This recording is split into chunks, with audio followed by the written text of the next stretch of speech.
What's going on, everybody? Good evening. Tonight is December 10th, 2024, just in case I come back and watch this in 50 years. And tonight, as you can see on the board here, really I have no goals planned. The last thing we hit the 200. We're in the 200 club with my last video, which was a big accomplishment for me. I've only been working out for about 17 months.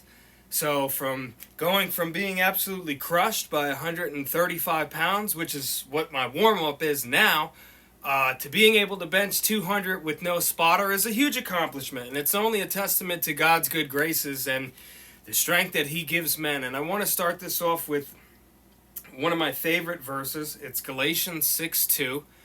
And again, I'm not trying to give too much expository Bible teachings. You can learn the Bible from somebody way better at it than me. So I'm grateful for all ears, anybody listening. So Galatians 6:2, bear ye one another's burdens, and so fulfill the law of Christ. I ruminate on that a lot. December, this is the month where giving is supposed to be its most naturalistic, where we should just give to any charity we see. I mean, at this point, most stores that you're going into, someone should be ringing a bell, and everybody has their hand out, and sometimes that feels overwhelming. And I think what maybe most people would cling to with this verse, bear ye one another's burdens, is monetarily, financially. Am I supposed to be digging in my pocket constantly? And I don't think that in this context that's what it means. I mean, if you're able to help somebody, yeah, by all means, give someone $5, a cup of coffee. That can be enough to brighten somebody's day. But what I think the author's saying here in bear ye one another's burdens is to be a good friend, to pick up the phone, to call, to send in this day and age, send a text, let somebody know that you're thinking of them. There's a lot of ways that we could bear one another's burdens. Sometimes it's just listening. And especially in a hustle and bustle of 2024 leading into 2025, a lot of people are zipping around. Or, we have the attention spans of goldfish right now, which is the exact reason I'm doing this content, is I want to do long-form, unedited content as natural as I could possibly do it to the camera.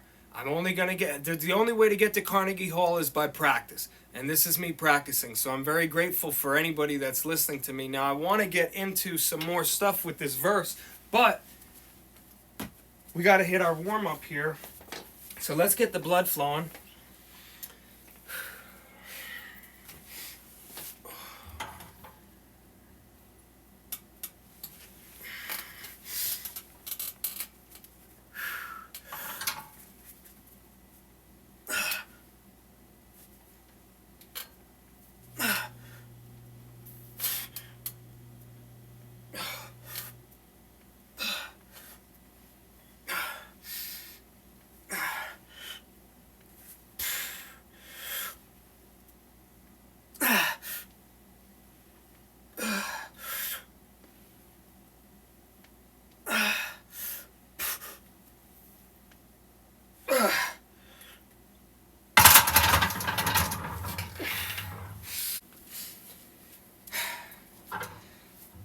Dang, I tell you, what a shame, man.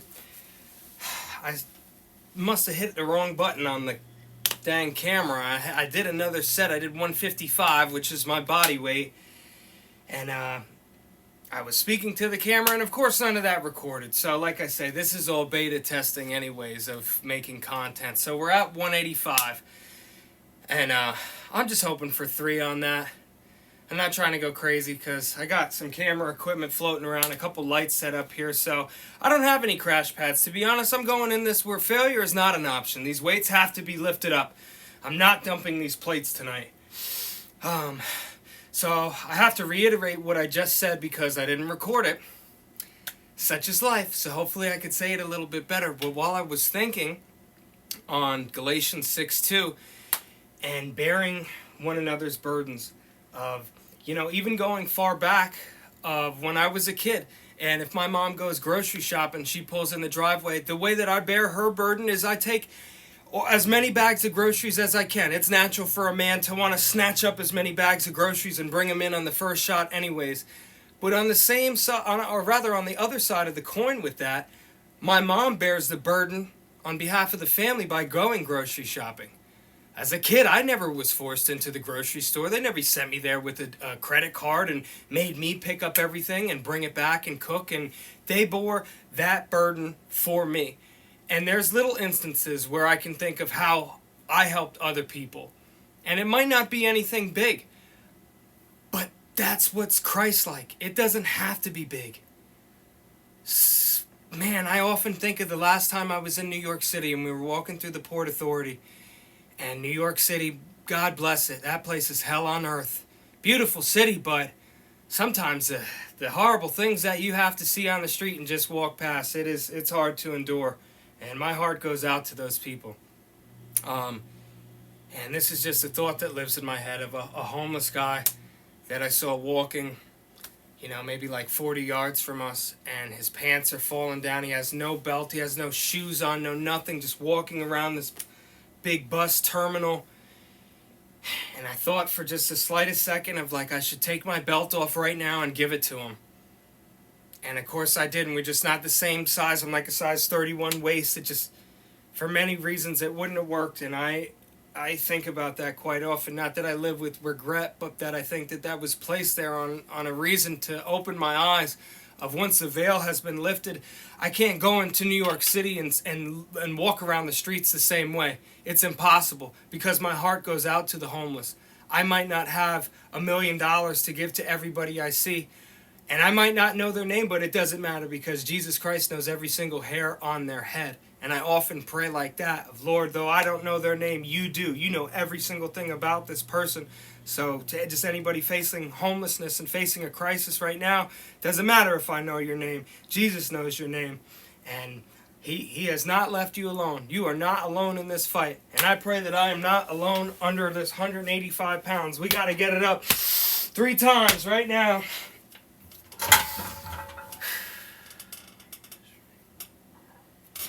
Make this light. Make this weight light. Make this weight light, Lord. Make this weight light, Lord.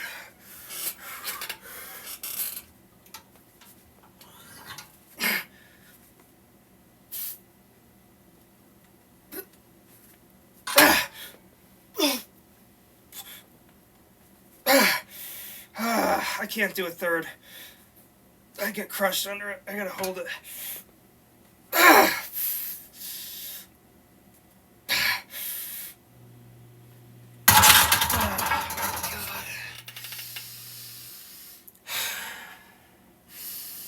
I would really like to have some people to work out with, man. It would be nice to push till failure, and I'm not trying to blow my shoulder out. Oh, Lord. Guys, there is a crazy good shot that this is probably my last, maybe my last video before Christmas. Just between work and family stuff, it might not be the easiest to get some content in, which is fine. You're going to hear me say it a lot. The goal is not 1 million views. The goal is 1 view. The goal is you, whoever you are. If you need to hear this, if you needed anything, if you got something from it, that is the goal. The goal is to glorify Christ, not to go viral. I don't need to go viral, man. I can go back to TikTok or something. I'm not proud of any of that content. That content sits there, though. And I do feel like one day I might be called back to that app. And I'll pick up where I left off, but we ain't going to go in the direction that I was at. I'm not going to continue that path. I'm going to make a new path. So if I could end it on any note, I really do hope that this Christmas season you're able to bear somebody's burden. And the hopes that maybe somebody might be able to bear your burden. And if you can't find anybody physically next to you, there is somebody that could bear your burden. And there's a whole book written about him. It's a nice long book. It'll last you way through till December, because I haven't even finished it yet. I'm in the Old Testament. And I like to read the Bible very slow. I like to go line by line. I like expository teaching.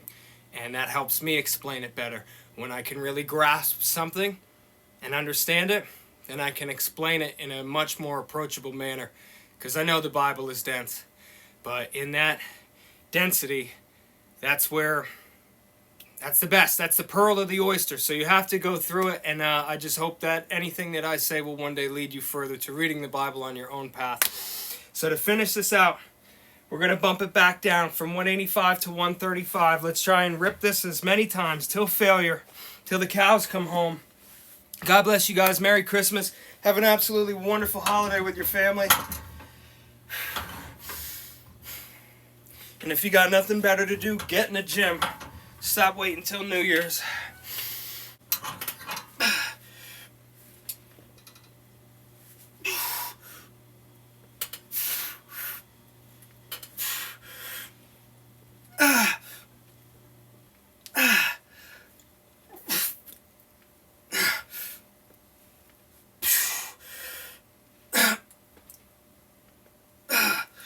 Come on. Let's go. Give me one more. Come on.